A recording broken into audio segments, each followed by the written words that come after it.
The strongest person is not the one who never feels pain, but the one who never lets it control them.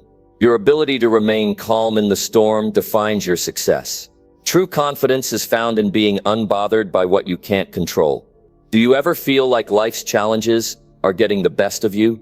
The stress, the criticism, the pressure, it can feel overwhelming. But what if you could learn to stay calm no matter what? Imagine facing any situation without letting it shake you. In this video, I'm going to show you how to act as if nothing bothers you, how to control your emotions, and stay focused no matter what comes your way. Ready to take charge of your peace and confidence? Let's dive in. Number 1, train your mind to stay calm in every situation. Staying calm is one of the greatest strengths you can develop in life. It separates those who are in control from those who are controlled. It gives you the ability to think clearly, make better decisions, and handle any situation with confidence. But staying calm is not something that just happens. It's a skill. And like any skill, it takes practice. Most people let their emotions take over. The moment something goes wrong, they panic. The moment someone says something they don't like, they react. The moment life throws an obstacle in their way, they let frustration take control. But if you want to be strong, if you want to be unshakable, you must learn to master your emotions. You have to make a decision. Do you want to be controlled by circumstances, or do you want to be in control of yourself?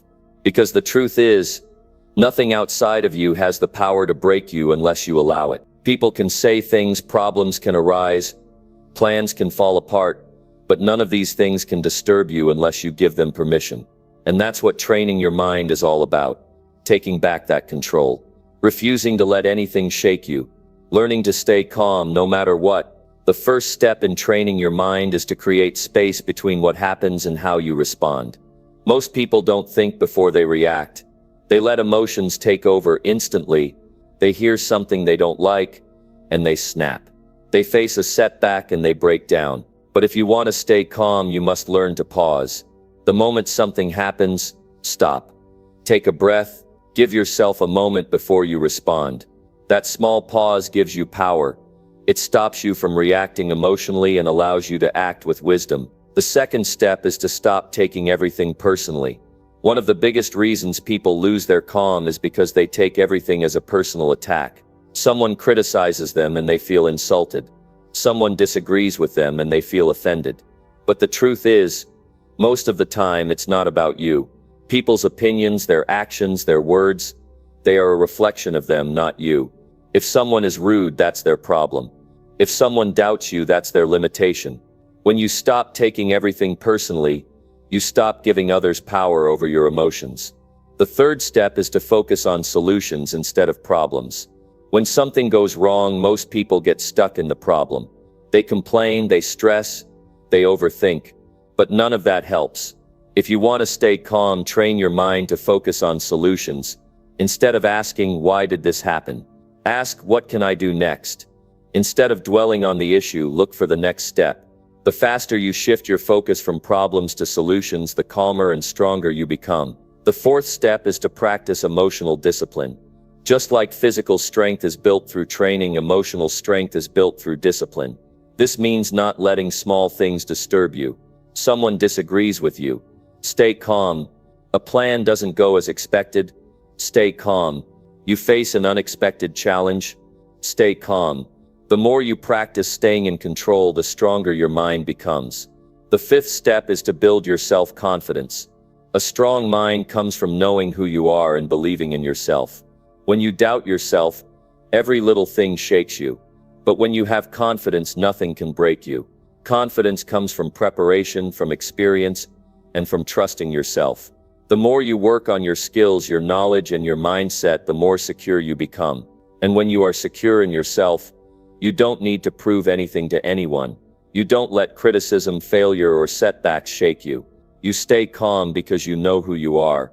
The sixth step is to develop the ability to let go. A lot of stress comes from holding on to things that don't matter. Holding on to past mistakes. Holding on to what people said. Holding on to expectations that didn't happen. But the truth is, life moves forward and so must you.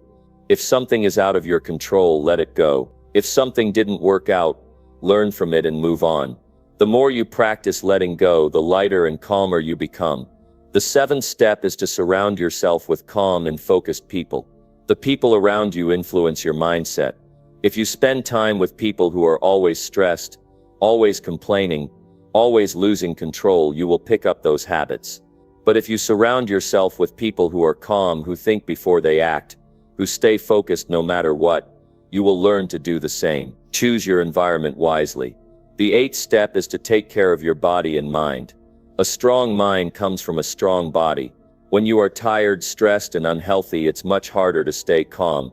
But when you eat well, exercise, get enough rest, and take care of your mental health, you have the energy and clarity to handle anything. Make your health a priority, and you will find it easier to stay in control. The ninth step is to train yourself daily. Staying calm is not something you do once. It's something you build every day. Every challenge, every difficult situation is an opportunity to train. Every time something tries to shake you, see it as a test. Will you react or will you stay in control? The more you train, the stronger you get. The final step is to make calmness your identity. When you truly master this skill, you don't have to try to stay calm. It becomes who you are. You walk with confidence. You think clearly under pressure. You face challenges with a steady mind. And when you reach that level, nothing, not criticism, not failure, not stress, has power over you. Number 2. Control your reactions and refuse to give power away. Every day you will face situations that test your patience, challenge your emotions, and push your limits. Someone will say something rude. Something unexpected will throw your plans off track. You will deal with difficult people, criticism, and disappointments. And in those moments, you have a choice. You can react impulsively, letting anger, frustration, or insecurity take over, or you can take control of your reactions and refuse to give your power away. This choice defines your strength. The strongest people in the world are not the ones who never face challenges. They are the ones who stay in control. No matter what comes their way, they do not allow others to dictate their emotions. They do not let negativity pull them down. They do not react based on impulse. They decide how they will respond, and that is what separates them from the rest. So how do you develop this control? How do you reach a point where nothing can pull you into emotional chaos? It starts with one simple truth. You are responsible for your reactions. No one can make you angry.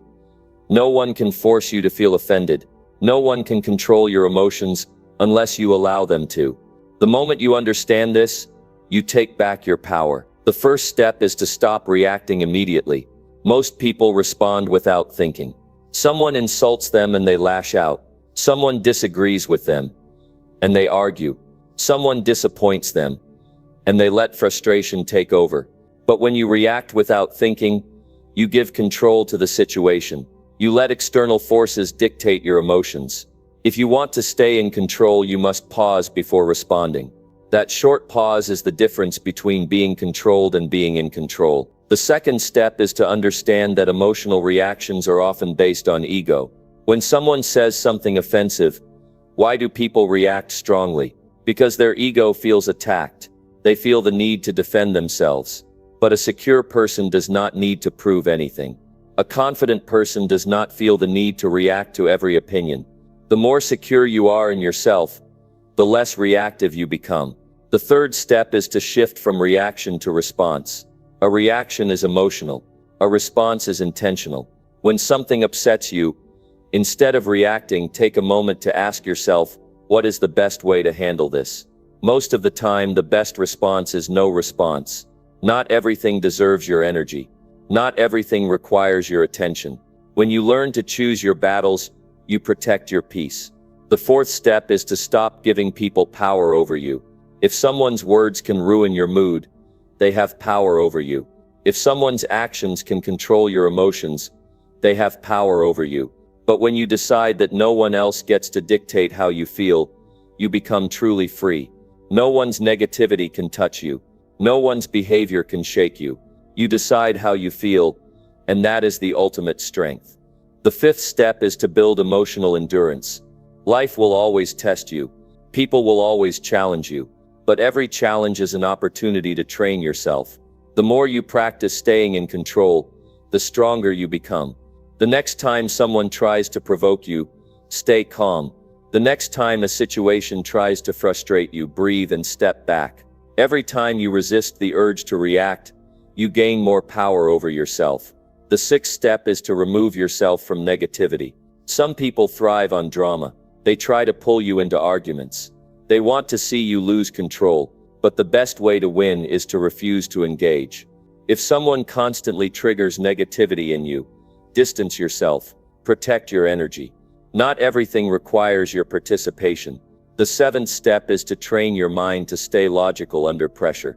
When emotions take over, logic disappears. But the most powerful people in the world know how to think clearly even in stressful situations.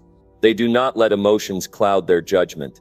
They step back, assess the situation, and make decisions based on wisdom, not impulse. The more you practice thinking before acting, the more control you gain over your reactions. The eighth step is to remind yourself that not everything is worth your time. Think about the last time you reacted emotionally. Did it help? Did it solve the problem?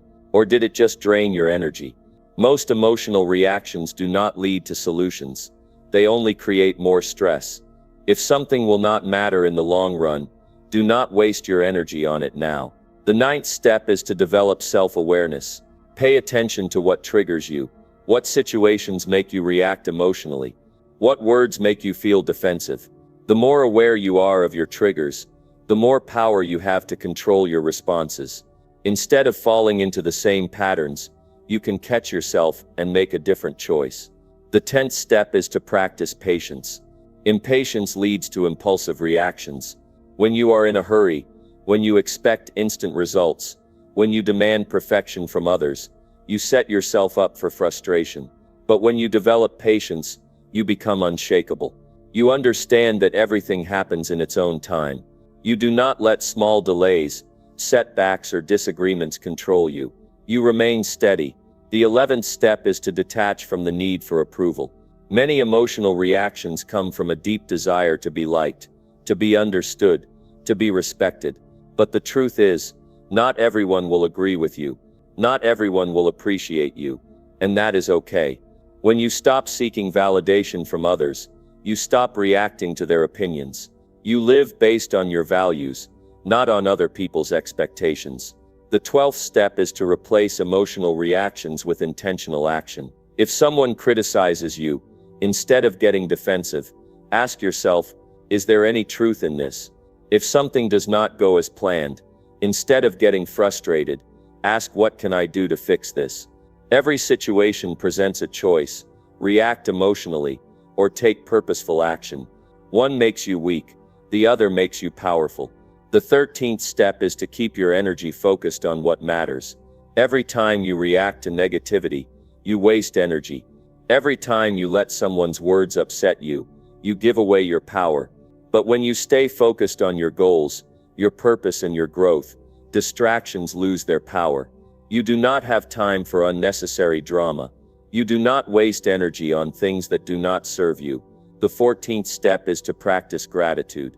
When you focus on what is good in your life, small inconveniences lose their power.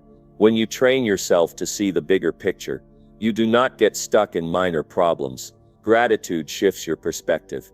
It keeps you grounded. It reminds you that most of what upsets you is not worth your energy. The final step is to make emotional control a daily habit. This is not something you practice once and master overnight. It is a lifelong discipline. Every day life will test you. Every day people will challenge you. But every day you have a choice: to react and give away your power, or to stay in control and keep your strength. The more you choose control, the easier it becomes. Mastering your reactions is one of the most powerful things you can do for yourself. When you control your emotions, you control your future. No one can manipulate you. No one can break you. No situation can shake you. You become steady, focused, and unstoppable. And that is the ultimate freedom. Number 3. Stay focused on your goals and ignore distractions. Your goals matter. Your dreams, your ambitions, your vision for your life. These things define who you are and where you're going. But there's one thing that will always stand in your way: distractions. Everywhere you turn, something is trying to pull you off course. Social media, negative people, self-doubt, meaningless activities, temporary pleasures. All of these things steal your time, your energy, and your focus. And if you let them, they will keep you stuck. They will make you waste years of your life chasing things that don't matter, while your real goals sit in the background, waiting for you to take them seriously. If you want to achieve something great, if you want to make your life meaningful, you must develop an unbreakable focus. You must train yourself to lock in on your goals and refuse to be distracted by anything that does not push you forward. The first step is to get crystal clear on what you want. Vague goals lead to vague results.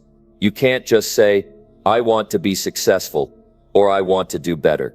That's not enough. You need a clear, specific target. What exactly do you want? How much money do you want to make? What skill do you want to master? What career do you want to build? What kind of life do you want to live? Write it down. Make it real. When you have a clear goal, distractions become easier to ignore because you know exactly what you're working toward. The second step is to eliminate anything that does not align with your goal. Distractions don't always look like distractions. Sometimes they come disguised as entertainment, as small responsibilities, as unimportant tasks. You might think scrolling on your phone for an hour is harmless, but that's an hour stolen from your progress. You might think responding to every message and keeping up with every conversation is necessary, but that's time and energy that could be used to move forward. Every decision you make is either bringing you closer to your goal or pulling you further away. Be ruthless about cutting out what does not serve you. The third step is to set non-negotiable habits. Success is not about motivation, it's about discipline. Motivation comes and goes, but discipline keeps you moving even when you don't feel like it. If you only work toward your goals when you're in the mood, you'll never achieve anything significant.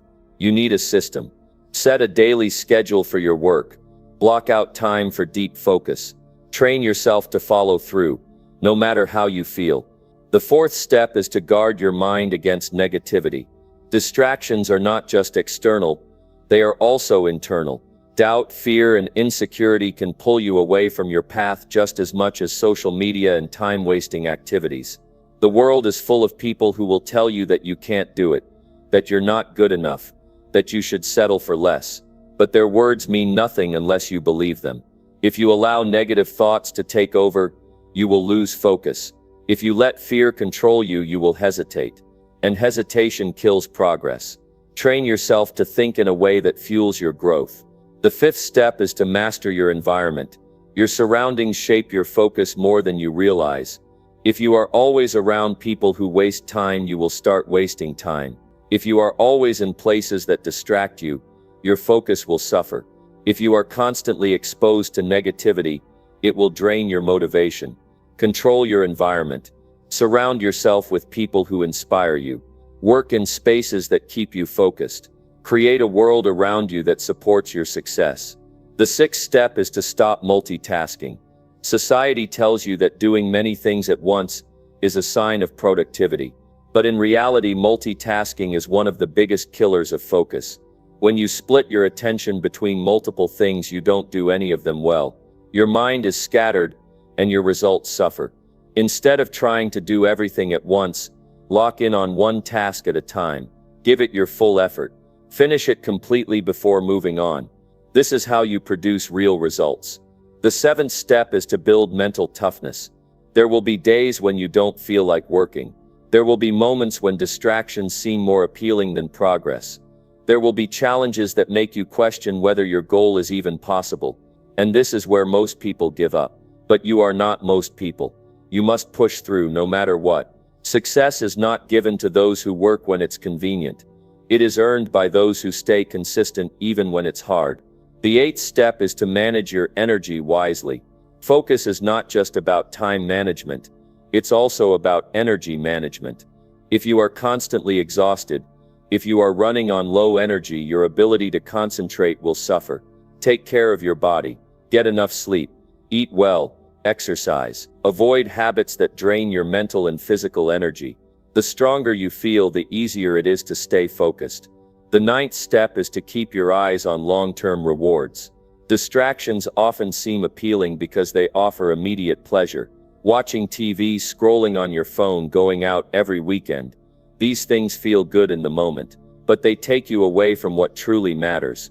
When you feel tempted by a distraction, ask yourself, is this helping me get closer to my goal, or is this just temporary gratification? When you train your mind to prioritize long-term success over short-term pleasure, distractions lose their power over you. The 10th step is to create a daily reminder of why you started. The longer you work toward a goal, the easier it is to lose sight of your purpose. You get caught up in routine, and your motivation fades. To stay focused, remind yourself every day why you are doing this. Write down your vision. Read it every morning. Picture the life you want to build. When your purpose is strong, distractions become weak. The 11th step is to stay away from people who drain your focus. Not everyone in your life will support your goals. Some people will try to pull you into meaningless conversations, unproductive habits, and negativity.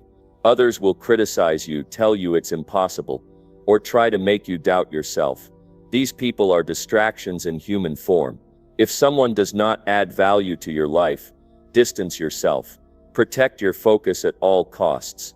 The 12th step is to track your progress. It's easy to get discouraged when you don't see immediate results. But progress is happening, even if it's slow. Keep track of how far you've come. Write down small wins. Look at the improvements you've made. The more you see your growth, the more motivated you will be to keep going. The 13th step is to say no more often. Many people struggle with distractions because they say yes to everything. Yes to unnecessary meetings. Yes to invitations that don't align with their goals. Yes to tasks that don't matter. But every time you say yes to something unimportant, you are saying no to your own progress. Learn to protect your time. If it doesn't help you grow, if it doesn't push you forward, say no. The 14th step is to remind yourself that focus is freedom. Many people think that being disciplined is restrictive, that it takes away their ability to enjoy life. But the truth is, when you are focused, you have control over your future. When you eliminate distractions, you create more opportunities. When you stay committed to your goals, you build a life that is truly yours. That is real freedom. The final step is to never stop improving. No matter how focused you become, there is always another level. Keep learning. Keep refining your habits. Keep pushing yourself. The most successful people in the world do not stop once they achieve something. They keep growing, keep evolving, keep striving for more. Make focus a lifelong commitment. Number 4, develop unshakable confidence and trust in yourself. Confidence is not something you are born with. It is something you build. It is not given to you. It is created by you. Every person you admire, every leader, every successful individual, they were not born with unshakable confidence. They built it through action, through experience, through mindset. And here is the truth. If you do not believe in yourself, no one else will. If you hesitate, if you doubt yourself, the world will reflect that doubt back to you. But when you stand tall, when you trust yourself, when you move through life with certainty, the world takes notice. Confidence changes everything. It determines how people treat you, how opportunities open up for you, and most importantly, how far you go in life. So how do you develop unshakable confidence? How do you train your mind to trust yourself, no matter what? It starts with a decision to take control of the way you see yourself. Confidence is not given, it is earned. And today you begin earning it. The first step is to stop waiting for permission. Too many people hold back because they are waiting for someone to tell them they are good enough. They are waiting for approval, for validation, for recognition. But confidence does not come from others. It comes from within. If you want to trust yourself, you must stop looking to the world for permission to be great. You must decide right now that you are enough. The second step is to take action before you feel ready. Most people believe they need confidence before they start something. They think, once I feel more prepared, I will go for it. But that is a lie. Confidence does not come before action. It comes from action. The more you do something, the more confident you become. The first time you do anything, it will feel uncomfortable. You will doubt yourself. But if you push through, if you do it anyway, you prove to yourself that you are capable. That is how confidence is built, by doing. The third step is to master your self-talk. The way you speak to yourself shapes your confidence. If you constantly tell yourself, I am not good enough, I will fail, or I am not smart enough, then that becomes your reality. But if you train your mind to say, I can figure this out, I am strong, I will succeed, then you begin to rewire your brain for confidence. Your words matter, choose them carefully. The fourth step is to keep the promises you make to yourself. Every time you say you will do something, and then do not follow through, you weaken your confidence. You teach yourself that your words do not mean anything. But every time you commit to something and follow through, you strengthen your trust in yourself. Confidence is built through consistency. Show yourself that you can rely on your own word. The fifth step is to stop comparing yourself to others. Nothing destroys confidence faster than comparison. The moment you start looking at what others have, what they are achieving, what they look like, you take your focus off your own growth. But here is the truth. There will always be someone ahead of you. There will always be someone who seems to have it easier. But their path is not your path. Stay focused on your own journey. The only person you should compete with is who you were yesterday. The sixth step is to face discomfort on purpose. Confidence is like a muscle. The more you use it, the stronger it gets. The more you step outside your comfort zone, the more you prove to yourself that you can handle anything. Make it a habit to do things that challenge you. Speak up when you feel like staying silent. Try something new, even if you are afraid. Take on challenges that make you uncomfortable. Growth only happens in discomfort. The seventh step is to let go of the fear of failure. Many people never develop confidence because they are afraid of making mistakes. They believe that failing means they are not good enough. But failure is not a sign of weakness. It is a sign of progress. Every mistake teaches you something. Every setback makes you stronger. The most confident people in the world are not those who never fail. They are the ones who fail and keep going. Train your mind to see failure as a lesson, not a limit. The eighth step is to stand tall. Your posture affects the way you feel about yourself. If you walk with your head down, if you shrink yourself, if you carry yourself like you are unsure, then your mind follows. But when you stand tall, when you walk with purpose, when you carry yourself with confidence, you train your brain to believe in you. Change the way you move, and you will change the way you feel. The ninth step is to control your emotions. Confidence is not just about how you act. It is about how you handle life's challenges. If you let every small problem shake you, if you let every opinion affect you, if you lose control over your emotions easily, then your confidence will always be fragile. But when you train yourself to remain steady, when you refuse to let small things disturb your peace, you develop true strength. Emotional control is confidence. The 10th step is to surround yourself with strong people. The people around you shape your mindset. If you spend time with those who doubt themselves, who complain, who settle for less, then that mentality will affect you. But if you surround yourself with people who push themselves, who believe in their abilities, who chase their goals with intensity, that energy will inspire you. Choose your circle wisely. The 11th step is to stop apologizing for being yourself. Many people shrink themselves because they are afraid of being judged. They hide their opinions, their ambitions, their personality, because they do not want to be criticized. But confidence means owning who you are, fully and unapologetically. Speak with conviction. Live with authenticity. Do not apologize for taking up space. The 12th step is to keep learning. Confidence does not come from knowing everything. It comes from knowing that you can figure anything out. The more you grow, the more skills you develop, the more knowledge you gain, the more confident you become. Never stop improving. The 13th step is to remember that confidence is a choice. Every day, you wake up with a choice: to believe in yourself, or to doubt yourself, to trust in your abilities, or to question them, to act boldly, or to hold back. Confidence is not something you wait for. It is something you choose, over and over again. The 14th step is to take responsibility for your life. Confidence comes from knowing that you are in control. You are not a victim. You are not at the mercy of circumstances.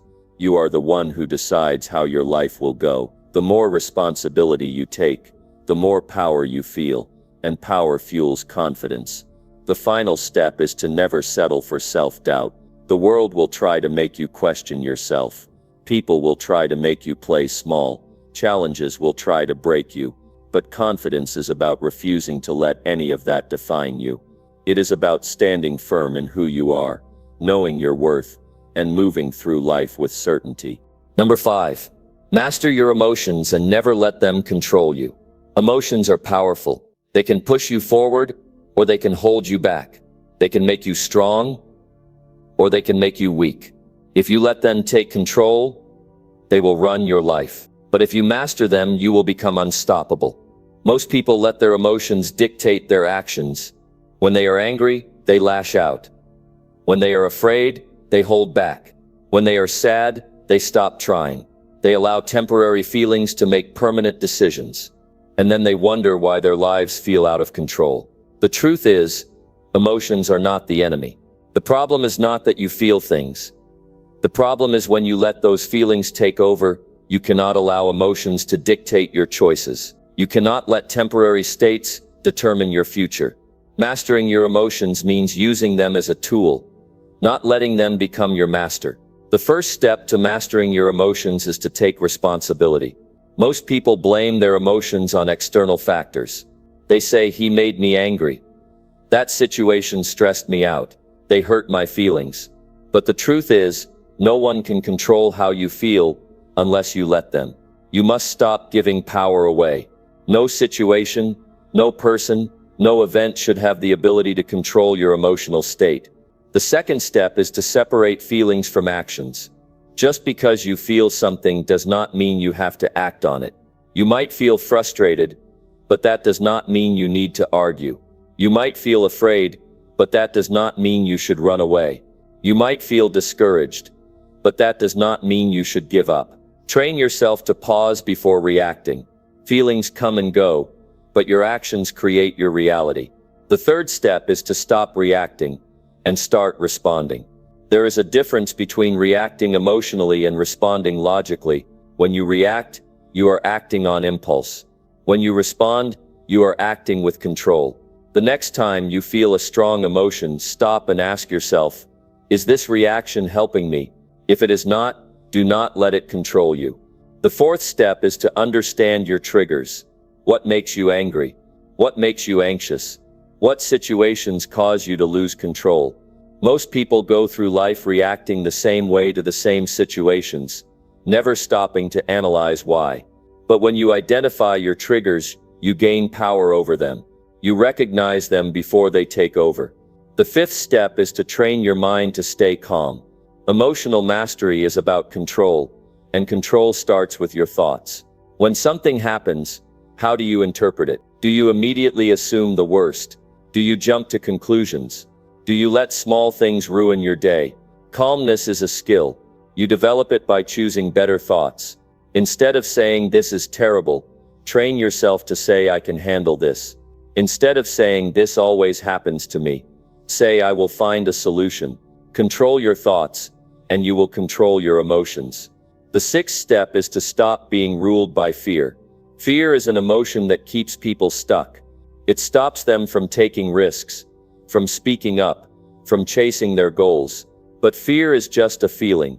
It is not a fact. It does not mean you are in danger. It does not mean you are incapable.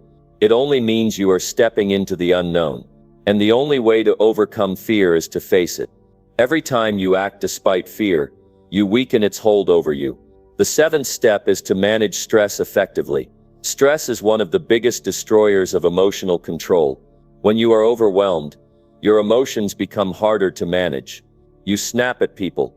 You lose patience. You make bad decisions. That is why you must have a system for managing stress. Take care of your health. Exercise. Get enough sleep. Keep your mind clear. When you control your stress, you control your emotions. The eighth step is to stop taking everything personally. Many people allow their emotions to be controlled by the opinions and actions of others. If someone criticizes them, they feel attacked. If someone ignores them, they feel rejected. But emotional mastery means understanding that what other people do is not about you. People's actions are a reflection of their own mindset, not your worth. Stop letting outside opinions affect your inner peace. The ninth step is to practice emotional discipline. Just like physical discipline, emotional discipline is about training yourself to stay strong under pressure. It is about not allowing emotions to dictate your mood. It is about staying steady, no matter what happens. When something frustrates you, train yourself to breathe and stay calm. When something disappoints you, train yourself to keep moving forward. Emotional strength is built through practice. The 10th step is to learn patience. Impatience leads to frustration, which leads to emotional outbursts. Most people want instant results. They want things to happen on their schedule, but life does not work that way. The more patient you become, the more control you have over your emotions. Instead of getting frustrated, remind yourself that everything happens at the right time. The 11th step is to build mental toughness. Emotional mastery is about strength. It is about being able to handle anything without breaking down. Toughen your mind by challenging yourself daily. Do difficult things. Push yourself beyond your comfort zone. The stronger your mind, the stronger your emotions. The 12th step is to stop complaining. Complaining is emotional weakness in disguise. It is a way of saying, I do not have control over my situation, but you do.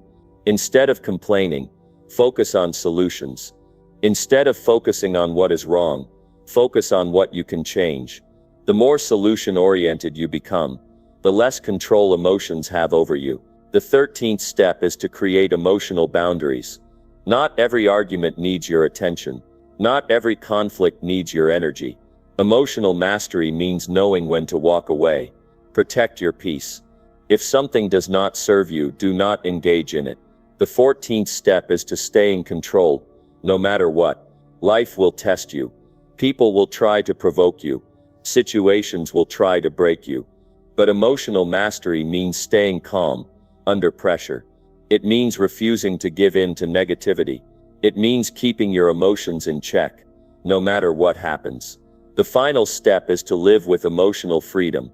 When you master your emotions, you take back control of your life. You no longer allow circumstances to dictate your mood. You no longer let fear stop you. You no longer let stress consume you.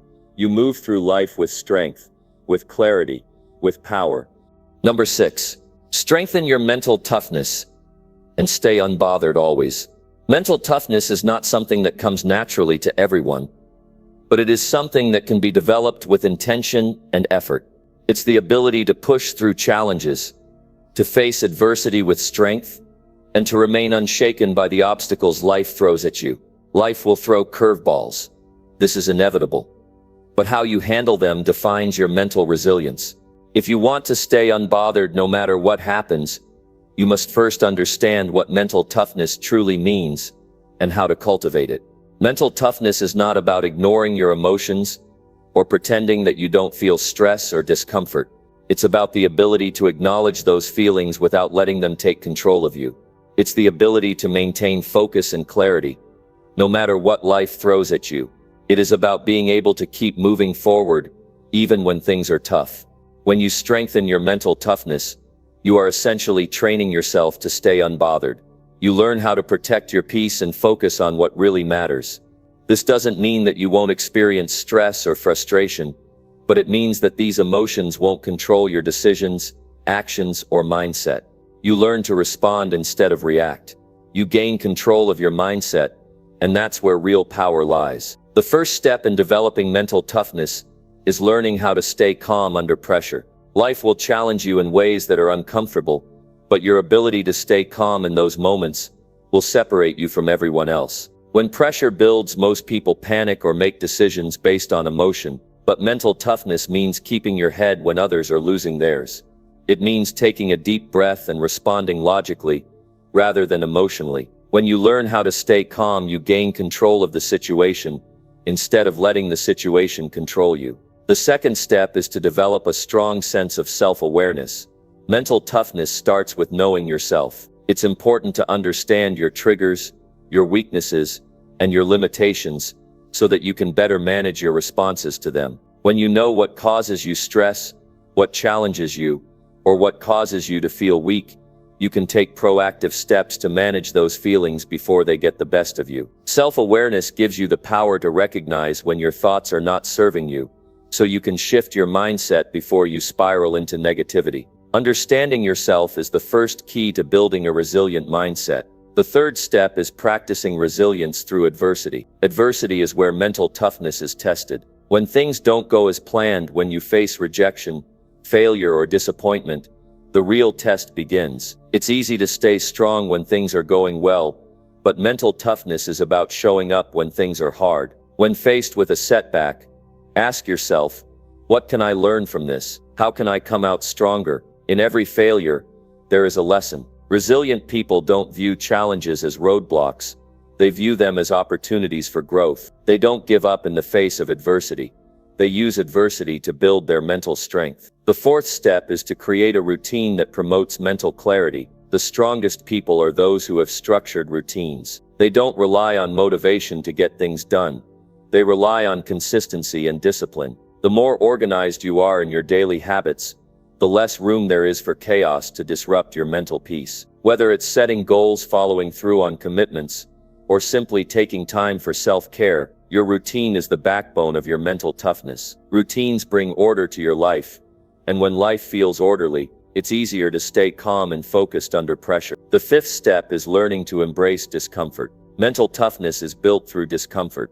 It's easy to stay comfortable, but nothing grows in the comfort zone. If you want to strengthen your mental resilience, you must push yourself beyond what feels safe. This means doing things that scare you, challenging yourself to perform when you don't feel like it, and putting yourself in situations that test your endurance. Every time you face discomfort, whether it's physical or emotional, you build mental resilience. It's in these moments that you prove to yourself how strong you really are. The sixth step is to maintain a positive mindset in the face of negativity. The world is full of negativity, and it's easy to be affected by it. But mental toughness means staying positive despite the negativity around you. When things go wrong, when people criticize you, or when you face setbacks, keep your thoughts focused on solutions, not problems. The ability to stay positive is a key component of mental toughness. When you maintain a positive outlook, you stay focused on what you can control and let go of what you can't. The seventh step is to stop complaining. Complaining drains your energy and fosters a victim mentality. People who complain constantly are not mentally tough. They are mentally weak. Complaining puts your focus on what's wrong in your life instead of what you can do to improve it. Mental toughness means taking responsibility for your life and not wasting energy on things you cannot change. Stop complaining about your circumstances and start focusing on how you can improve them. This shift in mindset will immediately strengthen your mental fortitude. The eighth step is to keep your emotions in check. Mental toughness does not mean suppressing your feelings.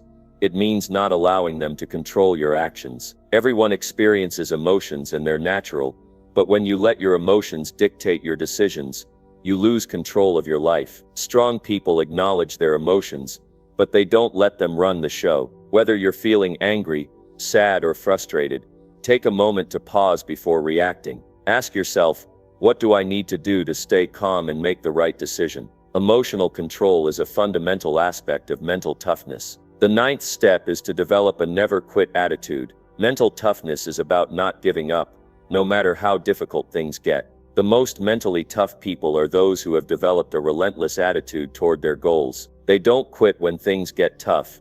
They push through the pain, the frustration, and the setbacks, because they know that success requires perseverance. When you strengthen your ability to stay committed, regardless of the obstacles, you become unstoppable. When you develop a never-quit attitude, you become someone who can handle anything that comes your way. The 10th step is to take ownership of your thoughts. Mental toughness is directly connected to your ability to control your thoughts. Negative thoughts are inevitable, but they do not have to dominate your mindset. It's up to you to challenge and change those thoughts. When negative thoughts arise, don't let them define you. Instead, counter them with positive affirmations and remind yourself of your strengths. The more you practice controlling your thoughts, the stronger your mental toughness becomes. The 11th step is to set clear, achievable goals. Having a clear vision of what you want to achieve is essential to staying mentally tough. Without a goal, it's easy to lose focus or give up when things get hard. But when you set clear, specific goals, you give yourself something to work toward, and that fuels your mental resilience. Break your larger goals into smaller, achievable steps, and take consistent action toward them. The more you accomplish, the stronger your mental toughness will become. The 12th step is to stop seeking external validation. Mental toughness is about being self-reliant. If you constantly seek approval or validation from others, you will never develop true strength. You must learn to believe in yourself without needing external confirmation. When you build confidence from within, you become mentally tough because you no longer rely on others to dictate your self-worth. The 13th step is to practice gratitude. Gratitude is a powerful tool for strengthening mental resilience. When you focus on what you are grateful for, you shift your perspective from what you lack to what you have. This shift in mindset helps you stay grounded and mentally strong, even in difficult times. Take time each day to reflect on the things you're grateful for, and watch how it changes your outlook on life. The 14th step is to remain adaptable. Life is unpredictable. Things won't always go as planned, but mental toughness is about adapting to change and not letting unforeseen circumstances throw you off course. Being adaptable means staying flexible in your approach while keeping your end goal in mind. It means adjusting when necessary, without losing sight of what you want to achieve. The final step is to learn from every experience. Every failure, every setback, and every challenge is an opportunity to grow. Mentally tough people don't view mistakes as failures. They see them as stepping stones to success. When you learn from every experience, you strengthen your resolve and increase your resilience. Mental toughness is a constant process of learning, growing, and improving. Each experience, good or bad, makes you stronger. Strengthening your mental toughness is a lifelong commitment. It requires constant practice and effort, but the rewards are immeasurable. When you stay unbothered by the challenges of life, when you are mentally strong and focused, you can achieve anything. Mental toughness is not something you're born with. It's something you create through consistent effort. And when you develop it, there is no limit to what you can accomplish. Number 7. Stop overthinking and take control of your thoughts. Overthinking is one of the most common traps that people fall into. It starts with a single thought or a small worry, and before you know it, your mind is racing in every direction.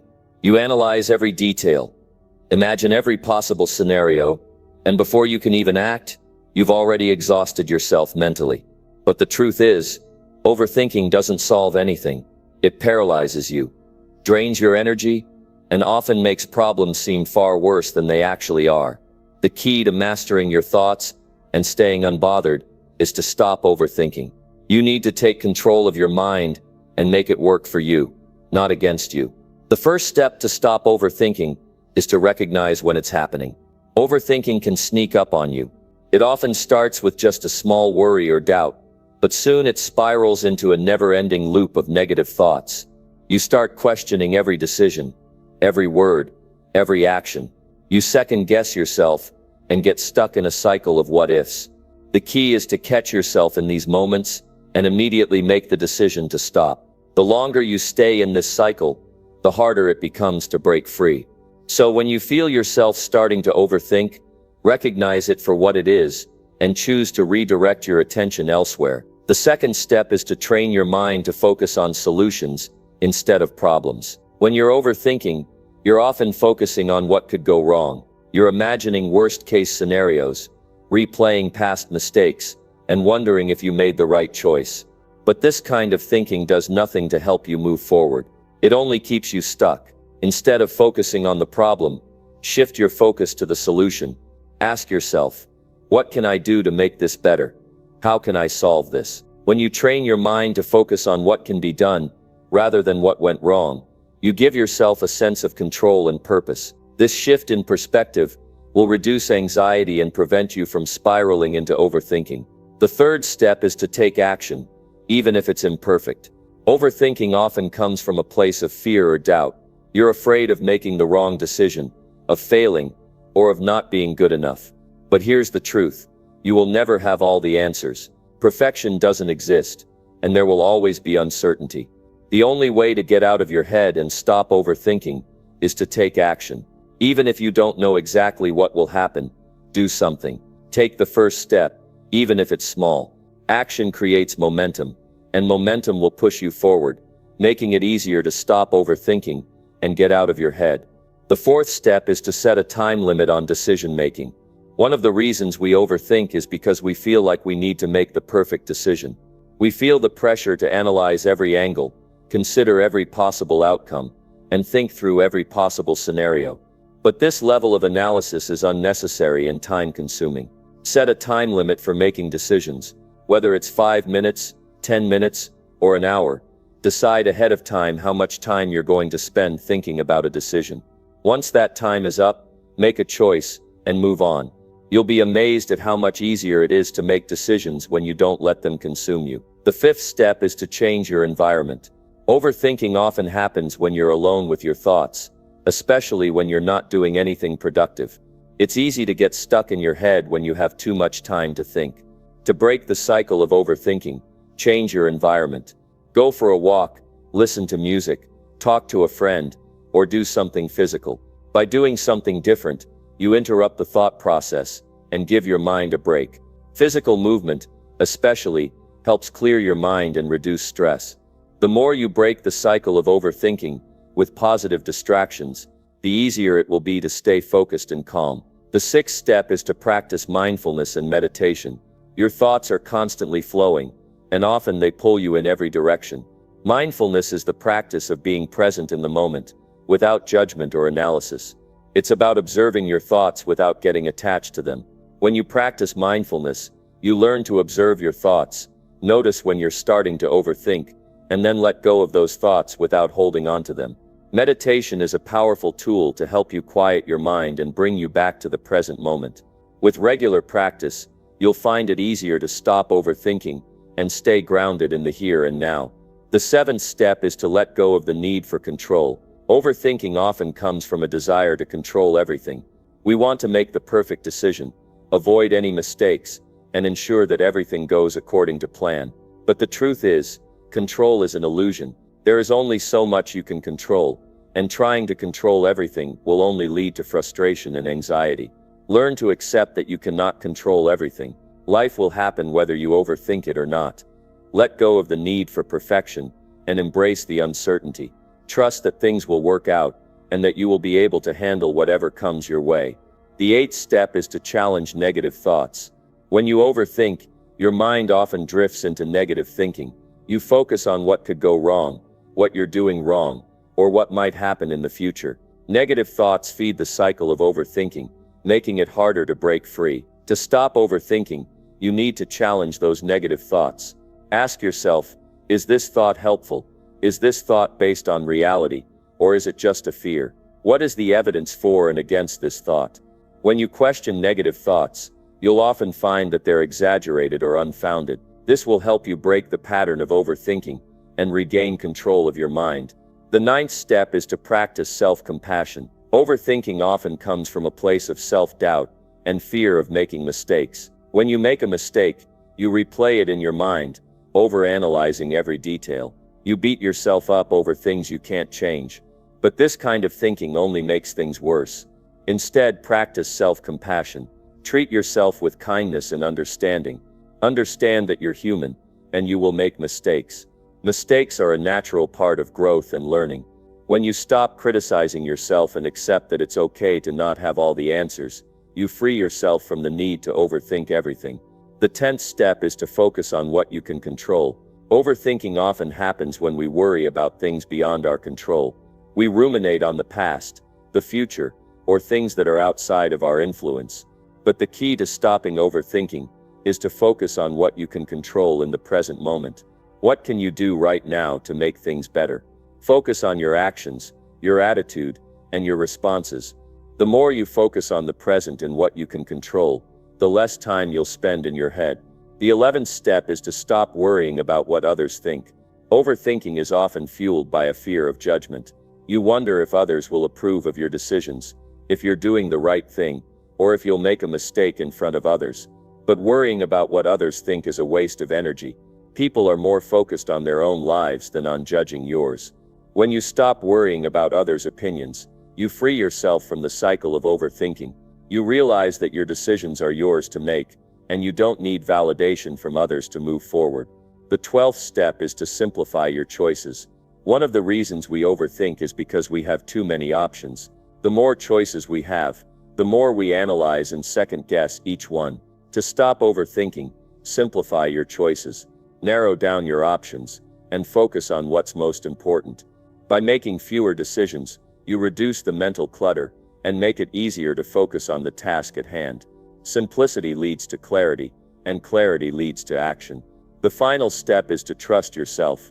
Overthinking often comes from a lack of trust in your own abilities.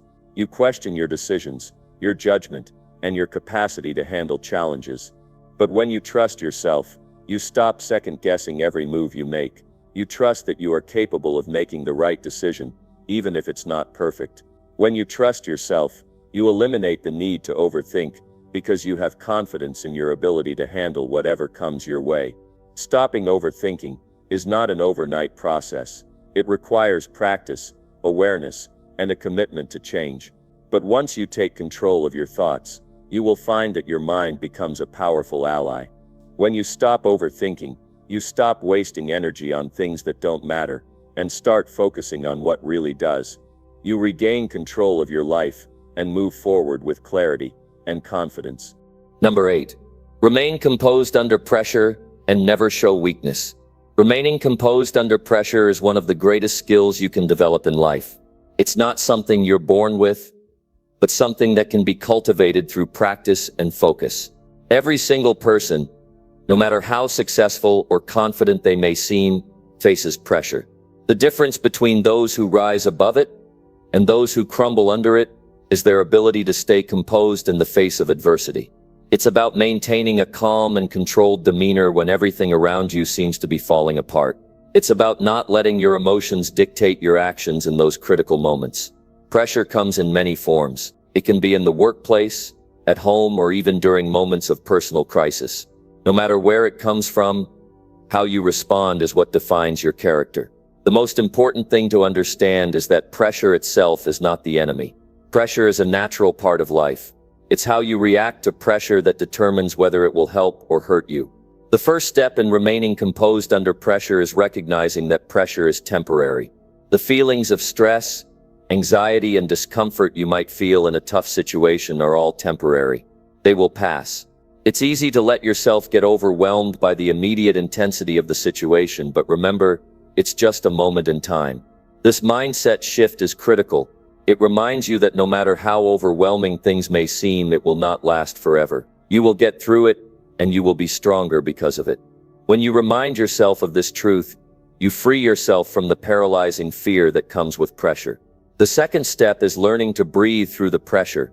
In stressful situations, our bodies naturally respond with a surge of adrenaline. Our heart rate increases, our breathing becomes shallow, and we feel the weight of the world pressing down on us.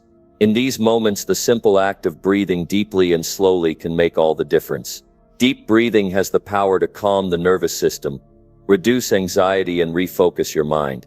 It helps you center yourself in the present moment, giving you the clarity and composure you need to act decisively. Every time you feel the pressure rising, take a deep breath and remember that you are in control. The third step is to focus on the facts, not your emotions. Pressure often brings up strong emotions like fear, frustration, and doubt. It's natural to feel these things when facing challenges. But emotions, while valid, can cloud your judgment. They can distort your perspective and lead to impulsive reactions. When you find yourself under pressure, shift your focus away from your emotional response and toward the facts of the situation. What is really happening? What do you need to do to move forward? By focusing on the facts, you regain control over your actions and remove the emotional charge from the situation. The fourth step is to detach from the outcome. A lot of the pressure we feel comes from the fear of failure or the desire to control the outcome. We get so focused on the end result that we lose sight of what we need to do in the moment. This fear can create a cycle of anxiety that keeps us from performing at our best. Instead of obsessing over the outcome, detach from it. Trust the process.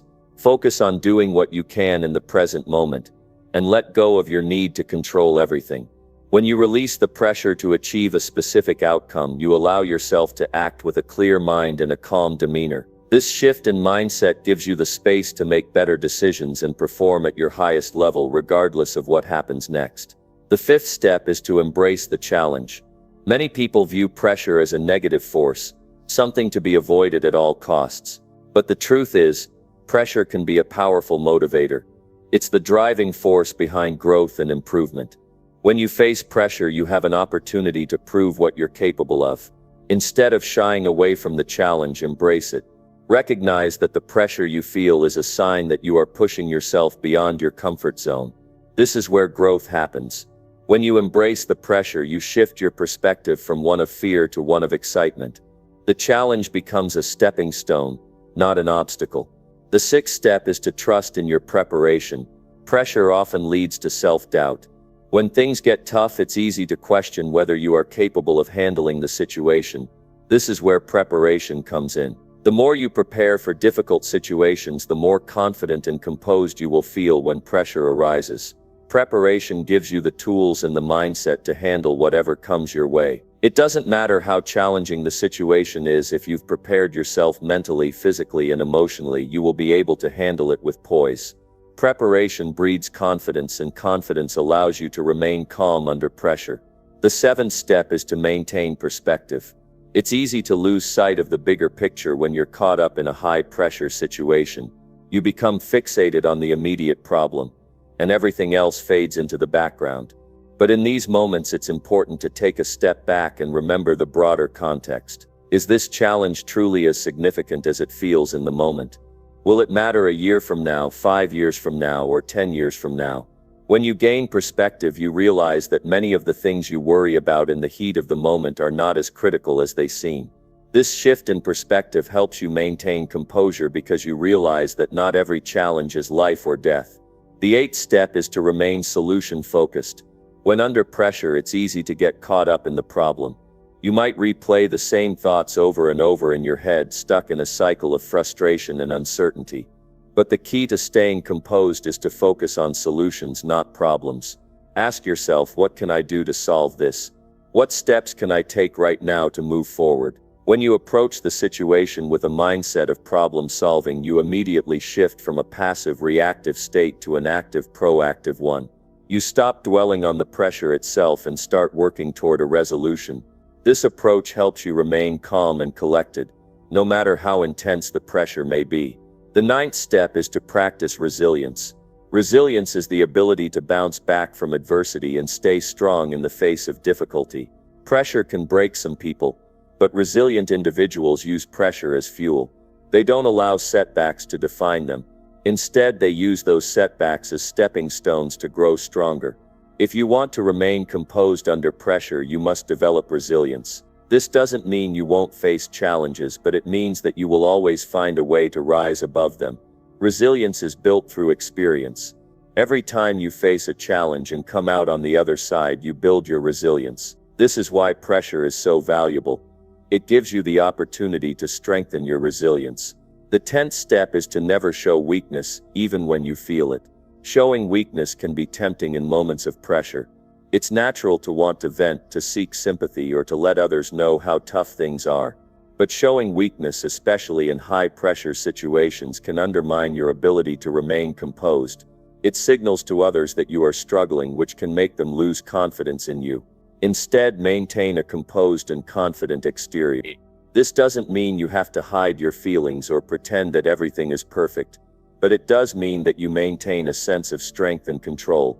When you remain composed, others will follow your lead and you will be better equipped to handle the situation with grace and dignity. The 11th step is to remember your purpose. When you're under pressure, it's easy to forget why you're doing what you're doing. The pressure takes over, and you lose sight of the bigger picture. But when you reconnect with your purpose, you find the strength to push through. Your purpose is what drives you. It's the reason you take action, the reason you keep going when things get tough. When you remind yourself of your purpose, you reignite your passion and focus, which helps you stay composed in the face of pressure. The 12th step is to visualize success. Visualization is a powerful tool that many successful people use to remain composed under pressure. By mentally rehearsing a successful outcome, you prepare yourself to handle the situation with confidence and poise. When you visualize success, you remove doubt and replace it with belief. You train your mind to focus on positive outcomes, which helps you stay calm and focused when pressure rises. Visualization doesn't guarantee that everything will go perfectly, but it does prepare you to handle challenges with composure and confidence. Number 9. Practice emotional discipline and never react out of anger. Emotional discipline is one of the most powerful tools you can develop in your life. Anger, frustration, and impatience are emotions everyone feels at one point or another, but how you respond to them will shape your life. People who act out of anger often regret their actions later, while those who practice emotional discipline remain calm and in control. The ability to respond thoughtfully, rather than react impulsively, is a skill that requires effort, self-awareness, and patience. It's about understanding that your emotions do not have to control you. Instead of reacting out of anger, you can choose how to respond.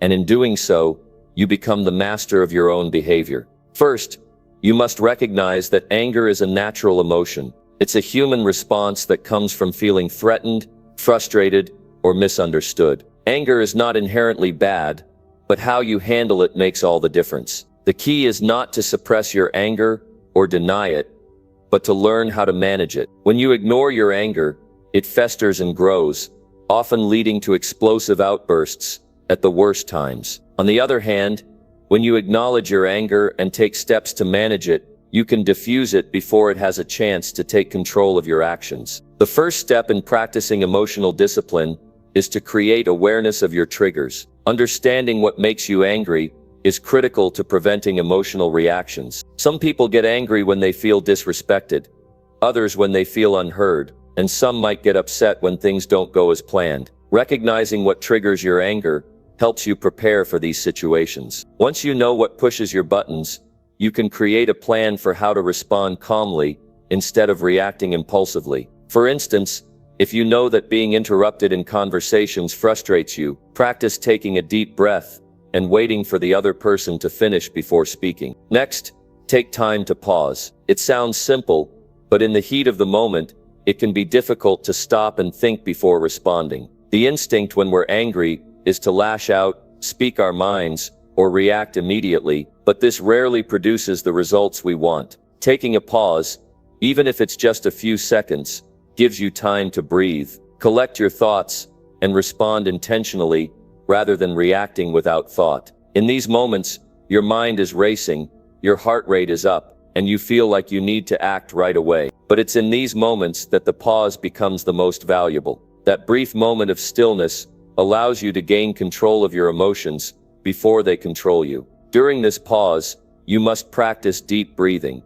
When you're angry, your body undergoes a physiological change. Your breathing becomes shallow, your heart rate increases, and your muscles tense. These physical responses to anger can make it even harder to think clearly. By practicing deep breathing, you can activate your body's relaxation response. Deep breathing brings oxygen to your brain, helping you to think more clearly. It reduces the physical symptoms of anger, such as tension and rapid heartbeat, making it easier to regain control. When you feel anger rising, take a few deep breaths. Inhale slowly, hold it for a moment, and then exhale gently. This simple act can reset your emotional state and put you in a position to respond calmly. Another critical aspect of emotional discipline is the ability to manage your internal dialogue. Our thoughts drive our emotions. When we're angry, we often tell ourselves stories like, "This is unfair," or I can't believe this is happening to me. These thoughts feed our anger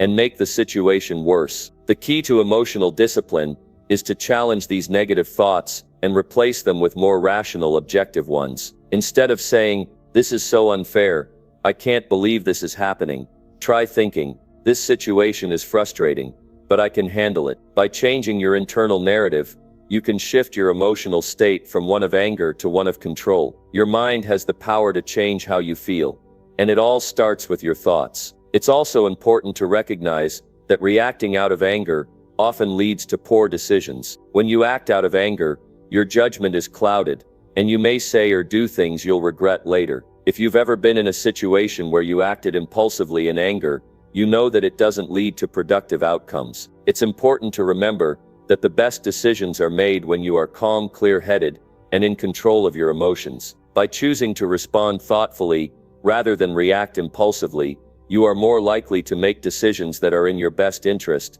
and lead to better outcomes. When you take the time to think before reacting, you create space for rational decision-making, which ultimately strengthens your emotional discipline. Another powerful way to practice emotional discipline is through self-reflection. After an emotional situation, take time to reflect on how you handled it. Ask yourself questions like, "Did I handle that well?" or "What could I have done differently?" Self-reflection helps you gain insight into your emotional responses and gives you the opportunity to learn from your experiences. It allows you to identify patterns in your behavior and recognize areas where you can improve. Over time, self-reflection strengthens your emotional discipline by helping you become more self-aware and more intentional in how you respond to situations. One of the best ways to practice emotional discipline is by setting boundaries. When you are clear about your boundaries, you are less likely to become angry or frustrated when others cross them. Setting boundaries means knowing your limits and being willing to communicate them effectively. For example, if you feel angry when people constantly interrupt you, set a boundary by politely but firmly saying, "I'd like to finish my thought before you respond." Boundaries help you maintain control over your emotions by giving you the space to express yourself in a way that feels respectful and healthy. When you set clear boundaries, you create a framework for interacting with others that minimizes conflict and reduces the likelihood of reacting out of anger. One of the most important aspects of emotional discipline is learning how to forgive. Holding on to anger and resentment can be incredibly damaging to your mental and emotional well-being. It's easy to get caught up in anger, especially when someone has wronged you or treated you unfairly. But holding on to that anger only keeps you trapped in the past, unable to move forward. Forgiveness does not mean excusing someone's behavior or saying that what they did was okay. Forgiveness is about freeing yourself from the negative emotions that hold you back. When you forgive, you let go of the anger, and you take back control of your emotional state. You no longer allow the other person's actions to dictate your emotions. Instead, you choose to move on and focus on your own well-being. In some situations, it may be necessary to express your anger or frustration, but this should always be done in a respectful and constructive way. Emotional discipline doesn't mean repressing your emotions, it means expressing them appropriately. If something is bothering you, it's okay to speak up, but do so in a way that is calm and measured. For example, instead of yelling at someone, express your feelings by saying, "I'm frustrated because," or "I feel upset when." By using I statements and focusing on your feelings rather than blaming others, you communicate in a way that is more likely to lead to resolution instead of escalating the conflict. Another key to emotional discipline is understanding that it's okay to feel angry, but it's not okay to act on that anger in a destructive way. Anger is a normal human emotion, but how you choose to express it is what matters. You may feel angry, but that doesn't mean you have to lash out at others, make rash decisions, or act impulsively. Recognizing that your emotions don't have to dictate your actions is a powerful step in building emotional discipline. When you learn to manage your anger, you regain control of your life and your reactions. Lastly, practicing emotional discipline requires patience with yourself. You won't always handle every situation perfectly, and that's okay. Emotional discipline is a skill that takes time to develop, and you will make mistakes along the way. The important thing is to learn from those mistakes and keep improving. Each time you respond thoughtfully, instead of reacting out of anger, you strengthen your emotional discipline. The more you practice, the easier it becomes. So be patient with yourself and recognize that this is a journey of personal growth. Number 10. Face criticism with confidence and never take it personally. Criticism is something every person will face at some point in their life, whether it comes from a colleague, a friend, a family member, or even a stranger. The way you respond to criticism will determine how much power it holds over you. Many people take criticism personally, allowing it to affect their self-worth and emotional well-being. But here's the truth. Criticism, when handled correctly, doesn't have to hurt. In fact, it can be a powerful tool for growth and self-improvement if you learn to face it with confidence and an open mind. The key is to detach yourself from the emotional reaction that criticism often triggers and approach it from a place of self-assurance and perspective. The way you respond to criticism will shape your success, your confidence, and your emotional resilience. First, let's establish one thing. Criticism is not a reflection of your worth as a person. When someone criticizes you, they're not criticizing who you are at your core. They are responding to a specific action, behavior, or outcome. You must remember that their opinion does not define your value. Too many people internalize criticism and start to question their self-worth or abilities. But the reality is that no one is perfect. We all make mistakes and have areas in which we can improve. Criticism is simply feedback. It's an opportunity to learn, grow, and become better. When you face criticism with confidence, you understand that the feedback is about what you can do differently, not about your identity as a person. One of the most important things you can do when receiving criticism is to separate the feedback from your emotions. It's natural to feel defensive when someone criticizes you, but the more you react emotionally, the more control that criticism has over you. Instead of immediately responding with anger, frustration, or self-doubt, take a step back and breathe.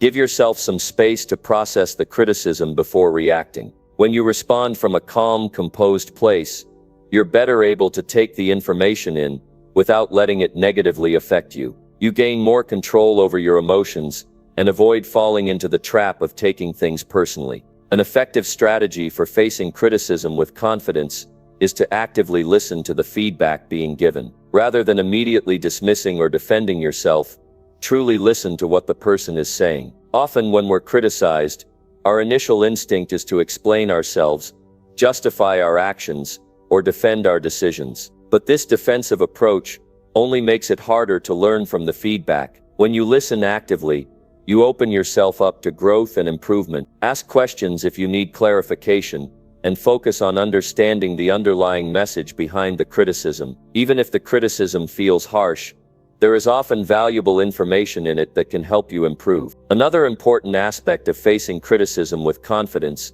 is recognizing the source. Not all criticism is created equal, and not all feedback is worth your attention. Some people criticize out of jealousy, insecurity, or a desire to bring you down. In these cases, it's important to recognize that their criticism says more about them than it does about you. If someone is being negative or unconstructive, don't give their words power. Focus on the criticism that comes from people who genuinely care about your growth and development. Seek out feedback from those who want to see you succeed, and be willing to take that feedback seriously. But at the same time, don't allow unhelpful or hurtful criticism to affect you. Let it roll off your back and keep moving forward. On the other hand, constructive criticism, even when difficult to hear, can be incredibly valuable. Constructive feedback is offered with the intent of helping you improve, and it should be viewed as a gift. When you approach criticism from a place of confidence, you can see the opportunity for growth that lies within it. Instead of feeling threatened by criticism, embrace it as a chance to develop and refine your skills. Look for the actionable advice in the feedback, and ask yourself, what can I learn from this? When you take a constructive approach to criticism, you're able to use it to propel yourself forward, rather than allowing it to hold you back. A big part of not taking criticism personally is developing strong self-worth and confidence. If you don't believe in your abilities and value, criticism can feel like an attack on your character. But when you're confident in who you are and what you bring to the table, criticism becomes less of a threat. You can view it for what it is, an opportunity to improve. Building your self-confidence starts with recognizing your strengths and achievements. Acknowledge the work you've done and the progress you've made. Remind yourself of the skills and talents you possess. When you have a strong sense of self, criticism no longer feels like a blow to your identity. Instead, it becomes just another tool for growth. Another way to develop confidence in the face of criticism is to remind yourself that everyone faces criticism. No one is exempt. The most successful people in the world have all faced criticism at some point. Whether it's in their career, personal life, or public endeavors, they have all dealt with the opinions of others. But what sets successful people apart is how they handle criticism. Instead of letting it derail them, they use it as fuel to push forward. They don't allow criticism to define their worth or capabilities. They use it as a stepping stone to become better versions of themselves. When facing criticism, it's also important to practice gratitude. This may sound counterintuitive, but adopting a mindset of gratitude can actually help you deal with criticism in a more positive way. When you receive criticism, pause and think about what you can be grateful for in the situation. Perhaps the feedback is challenging, but it's offering you a chance to improve. Maybe the person delivering the criticism has a unique perspective that can help you see things from a different angle. By focusing on the benefits that come from criticism, you can approach it with a sense of gratitude instead of defensiveness. Gratitude shifts your mindset and helps you see criticism as a gift rather than a setback. In addition, it's important to remember that criticism doesn't have to be accepted without question. If you believe that the feedback is incorrect or unfair, you have the right to speak up. However, it's essential to do this respectfully and with an open mind. Responding with anger or defensiveness will only escalate the situation. Instead, calmly express your perspective and ask for clarification if needed. Engaging in constructive dialogue shows maturity and confidence. It demonstrates that you are open to feedback, but also confident in your ability to assess and respond to it thoughtfully. Over time, the more you practice handling criticism with confidence, the easier it becomes. You'll start to realize that it no longer affects you in the same way. Rather than feeling wounded or discouraged, you'll become more resilient and focused on growth. With every piece of feedback, you'll become more equipped to improve yourself and your work. And remember, the more confident you are in your abilities, the less power criticism will have over you. Another important point to consider is not letting criticism become an excuse to stop improving. Sometimes, people take criticism too personally and start to doubt their capabilities. They may feel like they'll never be good enough, or that they should stop trying altogether. But this is exactly the opposite of what criticism should motivate you to do. Instead of using criticism as a reason to quit, use it as a reason to push forward and keep improving. Every successful person has faced setbacks and failures, but they didn't let criticism stop them. They used it as a catalyst for their next step, their next level of greatness.